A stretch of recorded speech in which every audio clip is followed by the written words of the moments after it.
Oke teman-teman, selamat siang. Hari ini kita balik lagi mau nge-review sepeda lipat lagi karena kita udah lama nggak nge-review sepeda lipat dan kebetulan di sini itu ada yang baru teman-teman. Jadi kalau kemarin teman-teman itu sempat ngelihat Elementroy kuning yang back to work yang nanti ada di sini, cantumin juga gambarnya. Nah ini udah dimodif lagi nih sama Om Herinya nih. Dia dipretelin Elementroy-nya terus dipakein frame Evenhorn. Nah ini kita bakal bincang baik sama ownernya. Kenapa sih Elementroy yang udah bagus dan sangat tuh beliau upgrade lagi menjadi Evenhorn Goose gabungan sama Troy ini teman-teman. Yo silakan Mas jawab kenapa ini kok bisa jadi seperti ini padahal udah sangat kemarin Elementroy-nya. Sebenarnya gimana? Oke, kembali lagi ya. Lama nggak jumpa.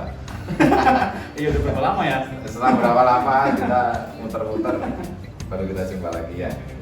Ini sebenarnya dulu waktu kita awal lagi, kalau kita konten awal lagi, saya cerita kalau sebenarnya Elementroy itu adalah salah satu subnya dari ini, maksudnya apa ya, KW-nya lah, KW-nya. Jadi Evenhorn baru Troy. Nah karena dulu memang impiannya sebenarnya ini cuma belum sampai, dan akhirnya kemarin secara tidak langsung ditawari sama teman, dia ngejual frame Evenhorn dengan harga yang cukup miring dibandingkan dengan pasarannya yang sekarang itu, apalagi disc brake. Dan kalau disc brake apa ya, partnya tinggal pindah aja dari yang Elementroy back to work kemarin, tinggal pindah ke sini udah jadi. Dan kebetulan ini frame itu yang 2021, jadi belum ada yang FD-nya. Jadi persis banget dengan frame-nya Elementroy yang kemarin. Jadi tinggal plug tanpa mengubah apa-apa. Jadi yang tadinya bayanganku harus oranye harus diputus lagi terus kemudian dirubah lagi, ternyata ya ini tinggal diplug aja. Oh gitu sih. Terus kalau misalnya teman-teman tahu kita udah pernah nge-review Evenhorn Goose yang warna kuning. Nah, ya, di sini muncul. Nah, itu kan yang U-brake ya? Itu U-brake. Nah, U-brake kan. Kenapa nggak milih U-brake? Kenapa milih yang disc brake? Sebenarnya kemarin kan sudah punya dua Troy, satu Gen 2 dan satunya back to work itu. Memang tidak ada keinginan untuk pindah ke Evenhorn Gas, karena ya maksudnya kalau memang harus pindah banyak banget yang harus diganti nih, partnya terus kemudian khususnya brake setnya harus semua ganti kan, brake set harus ganti, jadi aplikasinya harus benar-benar benar ganti gitu. Jadi ganti dalam arti ya ganti semua ganti gitu. Tapi kalau ini ya aku tinggal pindah aja gitu Mas Riko. Oh berarti ini kemarin beli frame-nya doang? Ya. Evenhorn Goose terus dimutilasi nih, bahasanya mutilasi. Iya. Gak apa-apa lah ya. Mutilasi ya. Mutilasi dari Elementroy kuning itu pindah ke sini semua. Iya. Oh jadi untuk meminimalisir budget juga sebenarnya. Iya. Jadi kalau dibandingin secara part, ini masih partnya part Troy kemarin. Oh iya. Jadi ada beberapa brake setnya pun masih bawaan Troy kemarin. Tapi kalau orang awam nggak tahu ini dijual Evenhorn Goose gitu, percaya pasti ini ya kalau misalnya gabungan itu. Iya, pasti karena memang sebagian besar Troy yang kemarin pun partnya itu punya Evenhorn, kayak ini handle post juga punya Evenhorn, terus kemudian wheelset juga biasanya dia pakai di Evenhorn. Terus kenapa warnanya biru Mas, biru tua? Biasanya kan nyaman kuning-kuning gitu. Sekarang agak mode gelap ke biru-biru gimana? Apa emang konsepnya lebih klasik karena dipadukan dengan ini yang coklat? Di sisi lain sebenarnya pengennya ambil yang neon. Cuma neon itu kemarin ya karena namanya ini ditawari itu kemarin ada dua, satu warna hitam, satu warna biru ini. Kalau hitam tak masukin nanti ke silver kayaknya jauh banget. Dan kalau memang mau tak masukin ke silver pun, sedangkan kalau di model yang agak serem udah punya Troy yang Captor 3, nanti kita coba review juga. Jadi kenapa? Karena ada dua pilihan, ya udah ambil yang biru yang tak pikir secara konsep dimasukin silver bisa masuk gitu. Pengennya looks like-nya masih dapat lah ya, dibanding dengan warna silver. Ya, pengennya sih kalau memang silver masukinnya sama biru neon kayak ini, kayak warna apa stabilo. Nah, stabilo. Nah ada kan ya, ada. Nah itu masuk manis tuh kalau sama silver. gitu. Oh gitu, oke. Terus setelah ini kan udah dipakai goes kan? Iya udah. Udah, ini berarti setelah 1 minggu ya? Apa belum? Belum nyampe seminggu? Satu minggu. 1 minggu ya? 1 minggu. Kalau menurut Om Heri sendiri, perbedaannya apa nih kalau dari sisi frame-nya dibandingkan dengan frame Elementroy? Mungkin lebih apa atau kurang apa atau Ya. gimana setelah sebagai user? Kalau secara kerapian memang bener rapi banget.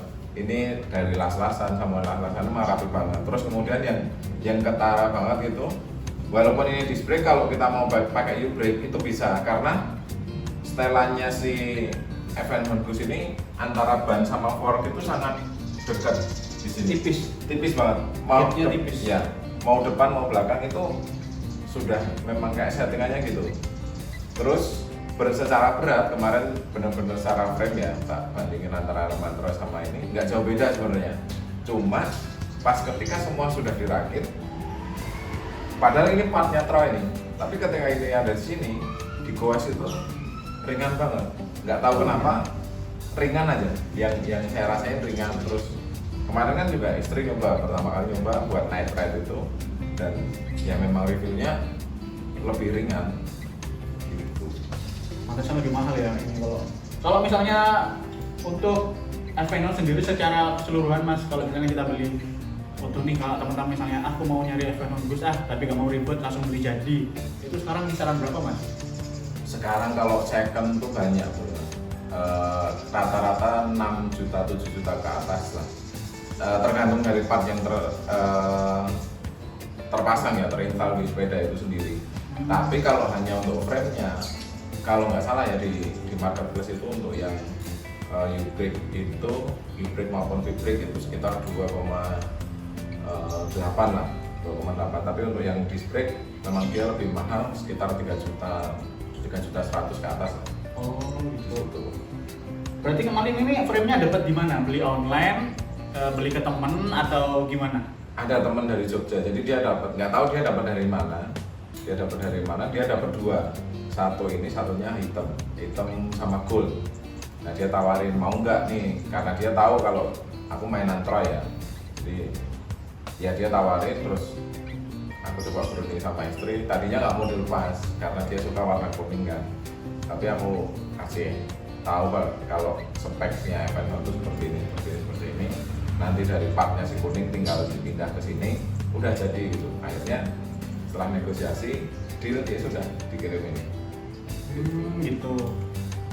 Ada tips and trik nggak buat teman-teman kalau mau beli part sepeda lipat yang online? Karena kan setahu saya di grup Facebook tuh banyak banget ya. Kalau tanda kutip orang yang berniat nggak baik. Itu gimana tuh biar kita nggak tertipu dengan orang yang seperti itu? Ada tipsnya nggak? Misalnya ini, aku pengen ngerakit sendiri pengen nge-build up sepedaku sendiri beli partnya beda-beda, beli frame dulu, ada tabungan lagi beli handle post, tabungan lagi beli wheel set, beli boom set. Itu menurut Mas Heri sendiri gimana itu cara biar kita nggak tertipu dengan hal-hal seperti itu? Karena kan dulu hampir pernah ya. Pernah. Nah dijadikan apa ya, sharing ilmunya lah biar teman-teman juga enak gitu. Kalau dari pengalamanku, ketika aku memang referensinya pertama cari di Facebook Marketplace. Kalau memang Marketplace di Facebook itu kita nggak dapat, baru Marketplace yang ya kayak Tokped dan yang lainnya, BL ya, BA, Shopee gitu-gitulah. Tapi kalau untuk yang di Facebook biasanya aku cari harga terendah dulu, biasanya nyari harga terendah sesuai apa yang kita cari, kita chat, terus nanya bisa rekor enggak. Itu yang paling pertama. Yang paling pertama tak tanyain bisa rekor enggak kalau jauh.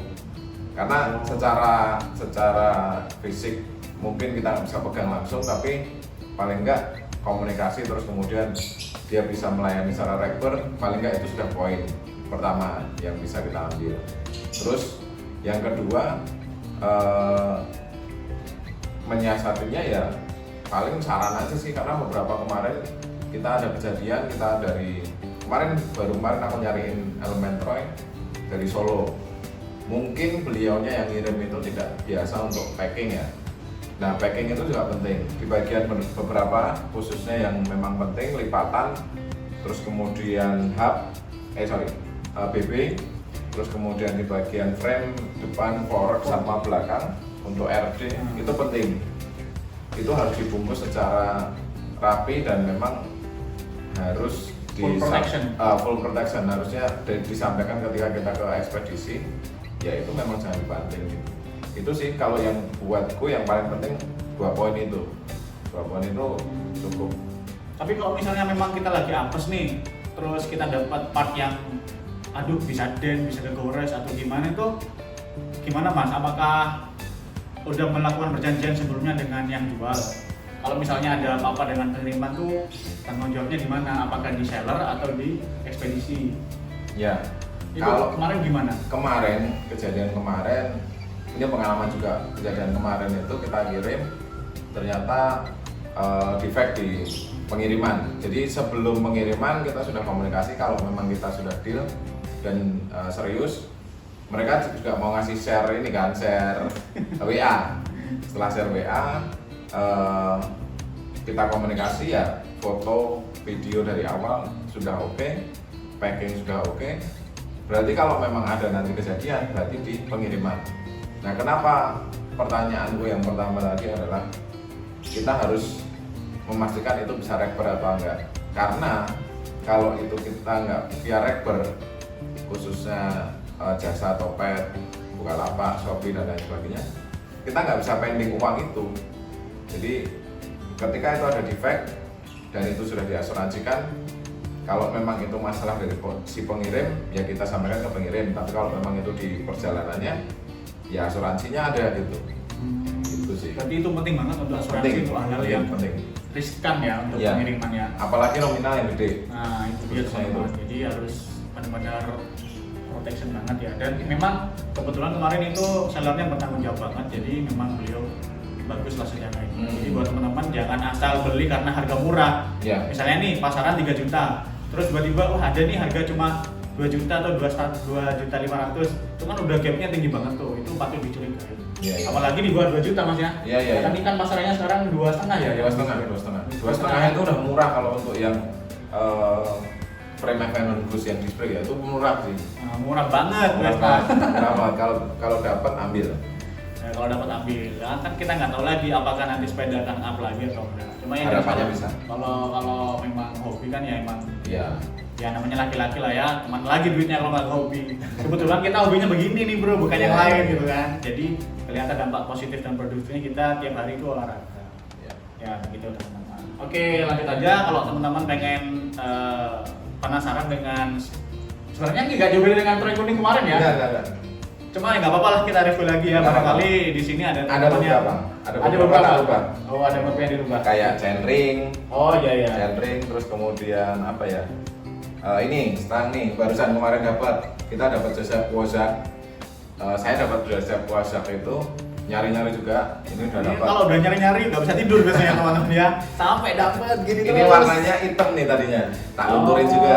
Iya iya. Gitu. Mungkin itu yang beda. Oke, coba kita langsung review aja dari dekat teman-teman secara detail. Barangkali ini bisa jadi inspirasi teman-teman buat nge-build up sepedanya sendiri.